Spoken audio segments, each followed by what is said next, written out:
Hey there, Pisces. Let's talk about what 2025 has in store for you.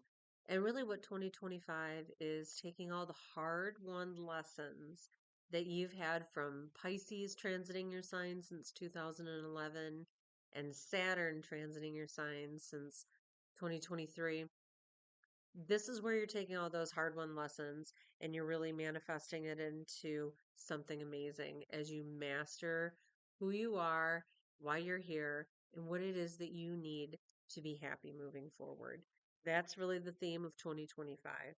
And so we take a look first off, right? Those hard-won lessons that have happened. What it's been is you've got your ruling planet Neptune, which can feel like the fog rolling in when it comes in. And it can be for the whole time that it lands into a sign or a house. And now Neptune is such a slow moving planet. It takes 220 years to make a revolution around the sun, where we take 365 days. So it takes a really, really long time. This guy's never been in the sign of Pisces, in your sign, your lifetime. And so when it comes back, what it's trying to do is sharpen all of our ability to trust what our intuition is telling us, trust what our inner guidance is telling us, listen to what our spirituality has to say. But it really, really trusts that process of what the universe lays down. And that's just to believe what our energetic systems are telling us, right? But it's hard when you're a human, so that gets sharpened here, right, in this process of Neptune going through your sign since 2011. But as it does that, it can create periods of absolute confusion, sometimes even disillusionment, because you think things are really one way, but they're actually another. And it's just been craziness, right? So now that Neptune's finally leaving your sign, it's really helped you to get clear on who you are and what it is that you want, but also helping you to reconnect your energy with the spiritual realm, with your guides, with your higher self, and with the universe. Now, another thing that's been happening now that Pisces is finally getting this ability to let Neptune go and it finally leaves next year, that's a really big start, right? That's helping you to dream your realities into being. But Saturn, the other planet that's been in your sign for the past 2.5 years, Saturn is a planet that helps us to make those dreams a reality. It is the hard work that we do. It is the lessons that we learn. Saturn is kind of a tough planet. And as it's been going through your sign the past 2.5 years, I'm sure it's added additional responsibilities onto you. Responsibilities, but also needing to really reassess how boundaries work in your life. Not only the boundaries that you set with others, but the limits that you set with yourself and how well you adhere to the boundaries of others, right? So that's definitely something that Saturn's been doing, but it's definitely been heaviness. It's been restriction as you've gone through the tests and challenges of what uh, Saturn's been trying to do as it grows and matures you as a human, right? Awesome. But now that it's leaving, it's like you finally get to breathe again. And you get a view of that this year as both of these planets dip their toes into Aries and leave you the heck alone for a minute. You'll get an idea of what it's like moving forward with this greater clarity of who you are and what you want. This is definitely that preview, especially the last few months of 2025. This is going to show you where the adjustments are going to need to be made, of letting go of certain people, certain things, certain aspects, certain beliefs, um, because Neptune likes for us to surrender. And as it's leaving, it's asking us to surrender certain aspects, whether it's people, beliefs, beliefs that are holding you back from the abundance that you want to walk into. Definitely. So utilizing these last few months to really focus on that is going to be beneficial. So now let's look at your house of money. What does money have in store for you? Saturn and Neptune leaving your first house, right, of of the self. Now they're going to be moving into that second house of finances. And so, what that's trying to do is increase your financial situation. Now, at first, with Saturn moving in there, it may increase your financial responsibilities, but it's good for you to this year get clear on what your financial goals are and what you make in a month how you want that to shift and change. And then on the other side of it, the other financial house, how much you owe. And Saturn likes for us to think in the long term and it likes for us to come up with a plan. So this is going to be a time frame of really reassessing budget, focusing on long-term goals and dreaming for the future. It's also about reshaping your beliefs and your habits around money. That second house really deals with our beliefs and our habits. So as you go through with Saturn, having us look to that, how are your beliefs and your habits around money and around budgeting? There may be some shifting and changing that occurs with that in this coming year as well. Now, Pluto has been working on reshaping your subconscious mind, so that will be working in your favor in terms of changing those beliefs around money and what you feel that you're deserving of. Now, let's move to the house of home and family. Home and family for 2025 is going to be interesting for everybody because we have Jupiter moving into the sign of Cancer where it hasn't been for 12 years.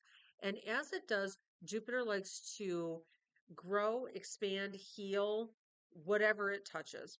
And as it moves into the family oriented sign of Cancer, it's working on fixing any cracks that you may be finding have surfaced in the family over the past 12 years.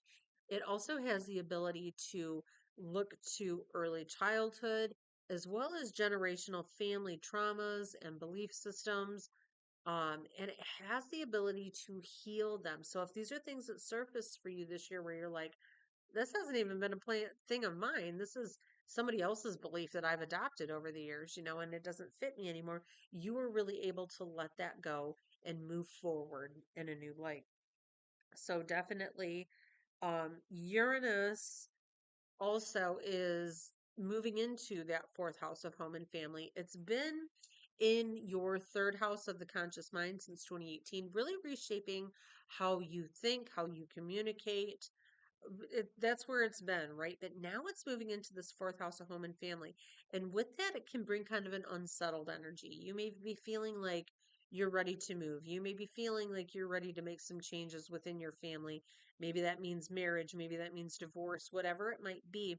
But there is kind of an uncertain type of energy that is entering that fourth house. And you'll get a preview of what that is um this year. Maybe you want to move. Maybe you want to move, locate, relocate to somewhere else. Changes in the fabric of what family is and what it looks like to you is also going to be at the forefront. Uranus bring things, a little bit unexpected and a little bit different. Maybe there's going to be a little bit of shift and change that's not expected for your family as well. Maybe it wouldn't work for one family, but darn it, it's going to work for yours. Those kinds of things you'll be finding, and you'll get a preview of that this year. Now, in terms of love, this is interesting, right? Because we have the eclipses working in your sign. Not only do we have these massive planets that are moving into your sign, we also have the eclipses that bring new beginnings every year. They're in your sign this year, you and Virgo, and these work in these 10-year intervals. So it's been 10 years since this energy of new beginnings has really worked in your favor.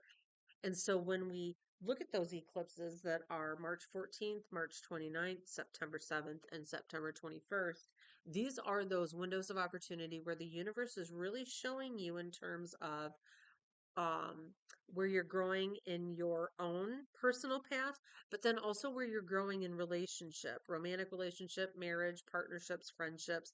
Over here, it's showing where the scales need to be balanced between the two.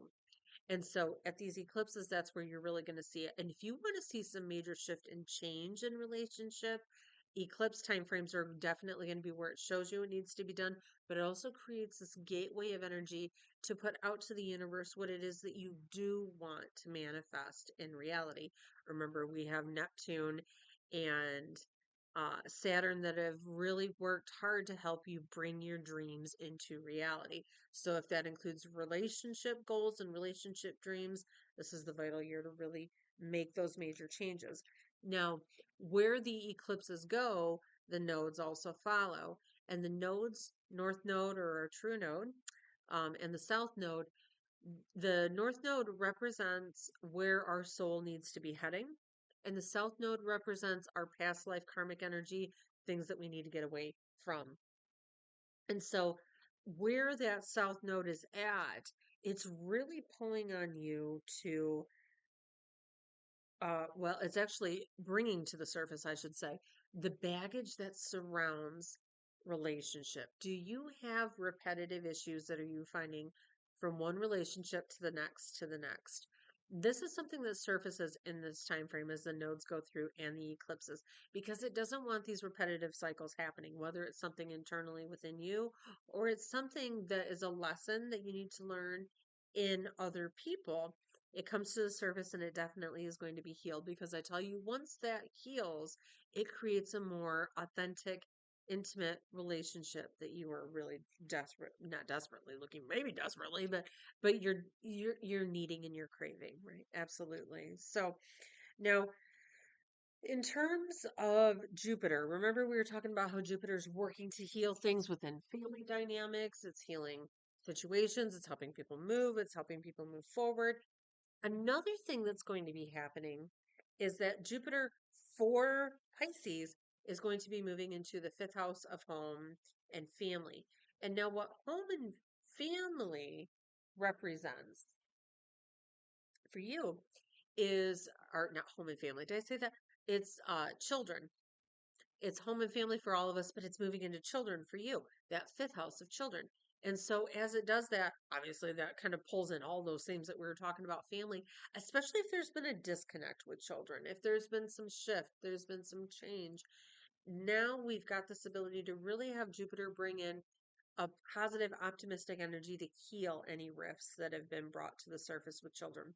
Jupiter moving through the fifth house also is notoriously a time for your children growing and changing, exploring, and moving forward into whatever next phase of life they might be in as well. So you'll see in this coming year, as Jupiter moves through that fifth house, that you may be seeing a lot of advances in your children as well, no matter the age that they're in, um, too. So, now, what we look to is the moons.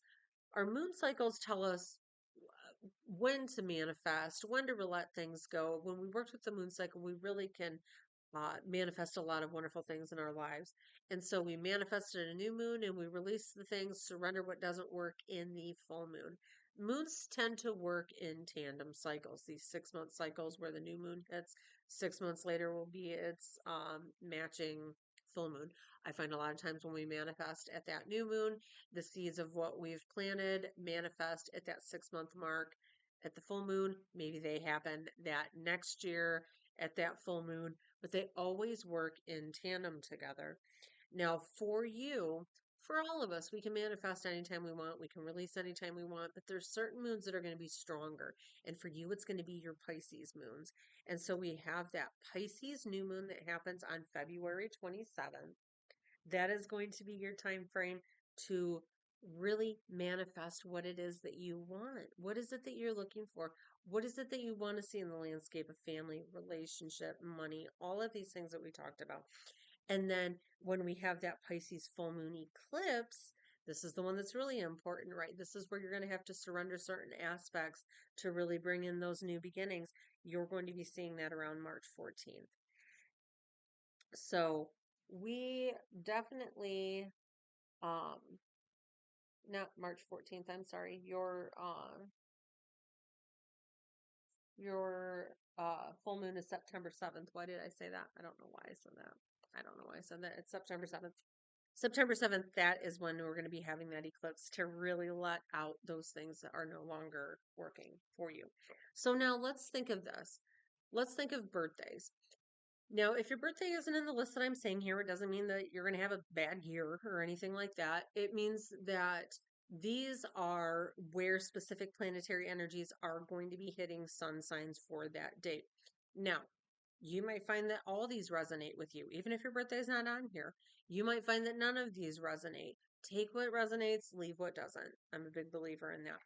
But if you want to see how these planetary influences are affecting your specific chart, I have a link below. You click on that. You can get a reading with me by Zoom and we can go over your specific chart. But in terms of birthdays, we have February 19th to March 15th. We have Jupiter working in a harmonious connection with your sun. Now, Jupiter is that planet of luck, opportunity, expansion. It's doing that number and working on family, with growing your children, moving your children forward, but it's also working with you. This is a year where you kind of have the Midas touch. So, with a little bit of effort, I think you're going to be amazed at the abundance that comes as a result. So, your hard work from the past few years with Saturn moving through your sign is really going to pay off this year, and you're going to be seeing that. So, February 19th, just February 19th, Uranus is out there squaring your sun. Now, Uranus is that planet of unexpected things. It dramatically shifts the landscape of life. So, you might be finding this is a year where you have a lot of restless energy. Maybe there's a lot of ups and downs and just things that are happening that you're like, what in the world is going on? What's happening is the universe is trying to line you up with the most authentic version of yourself. So at times life may feel unpredictable, but experimenting is going to be the key to your success. That is what's going to help you find what's authentic and true to you, is experimenting with new things. You're ready for more freedom. You're ready for more spontaneity. You're ready for just separating yourself from outgrown obligations, outgrown belief systems, and outgrown responsibilities. You are ready to shift. You are ready to change, and Uranus is right behind you, ready to help. March 14th to the 20th, Saturn is aligning with your sun. Saturn is that taskmaster, the one that's made things a little bit more difficult, right? Added responsibilities this year. This is definitely going to be probably one of the tougher years for those things, but ultimately it's growing you and maturing you in new ways. Your hard work will pay off. It will absolutely pay off. If not this year, next year, and you will see it. So know that behind the scenes, the universe is watching you.